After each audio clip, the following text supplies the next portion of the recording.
The Pritzker Prize for the year 2023 was just announced, and the winner is Sir David Chipperfield. But why was he chosen? What makes him worthy of one of the highest awards in architecture? The answer, perhaps plain and simple, lies in his approach to design. Today in this video, we'll be looking at the story of a man for whom architecture and its purpose is probably more important than his own artistic ambitions. In trying to understand why exactly he won the award, we might just uncover what the role of an architect is or should be in the 21st century.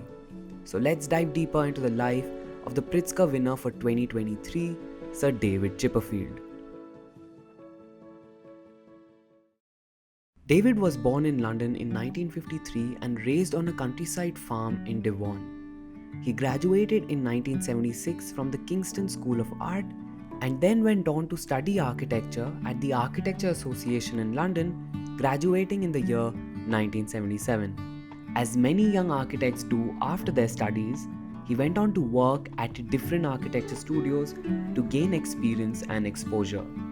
Some of the places he worked at included the offices of Norman Foster and Richard Rogers.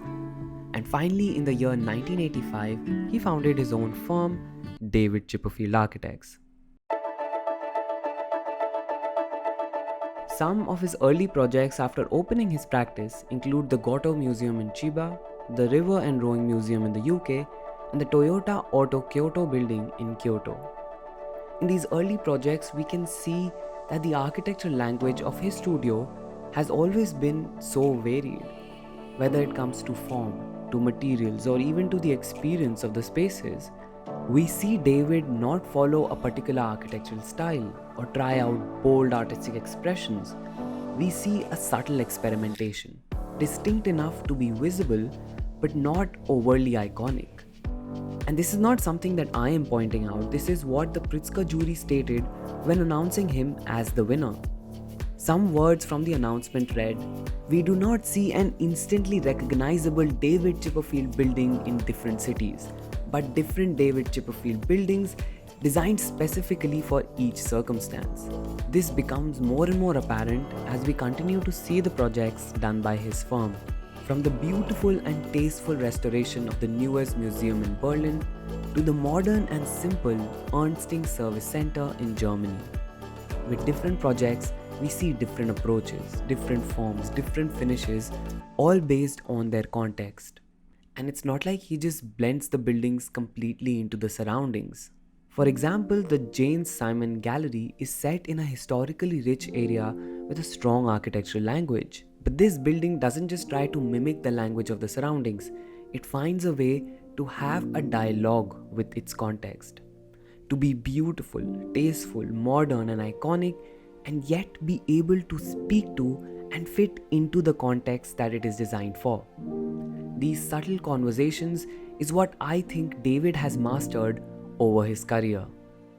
In a 2014 interview to Design Boom, David once declared, "The one thing you can't do in architecture, at least in my opinion, is to limit your way of thinking to a style or a material.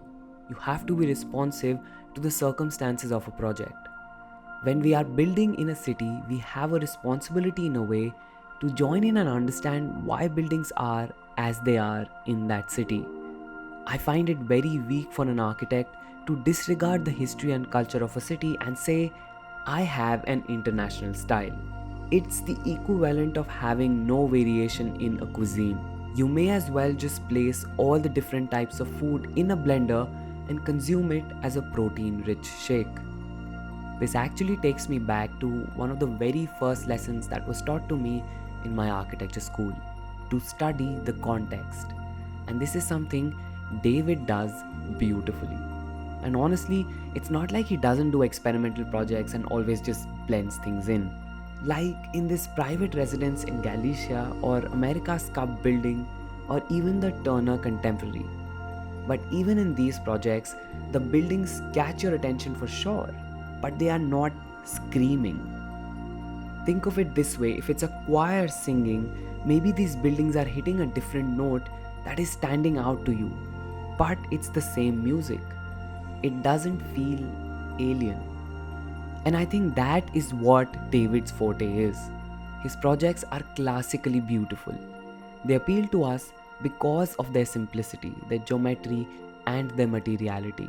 There are no screaming elements here, just compositions and beauty. And honestly, it's difficult to achieve that in every project, but somehow he manages. And manages it without the need to glorify himself or his presence in the process.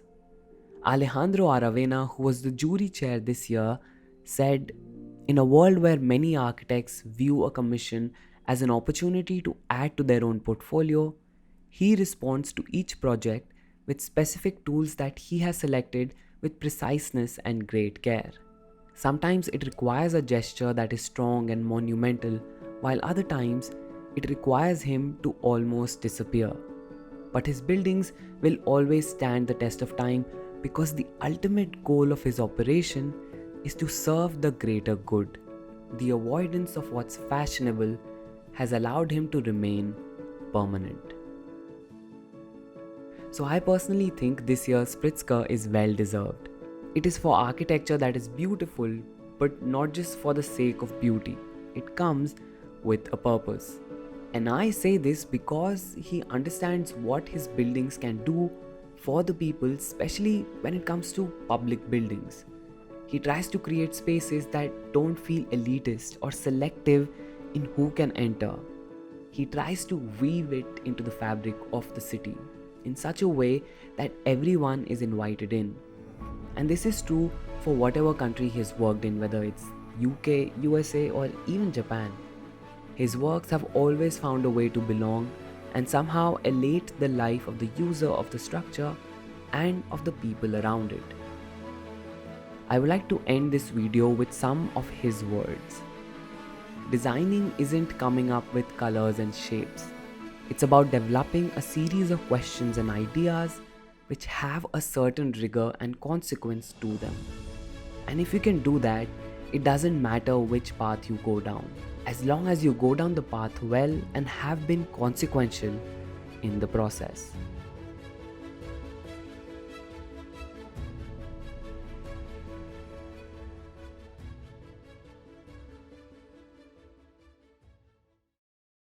And that was it, you guys. That was the video on David Chipperfield and why he won the Pritzker. But what do you think about this win? Do you agree with me? Let me know in the comments below. I will soon make a video about some projects that have defined his career and led him to win the Pritzker Prize in 2023. So look out for that. If you like the video I created here, you can use the super thanks feature to let me know that you liked it and would like me to create more such content. In doing so, you would also help support me and support this channel. And that was it, you guys. I will see you guys soon with more such videos. Until then, bye bye.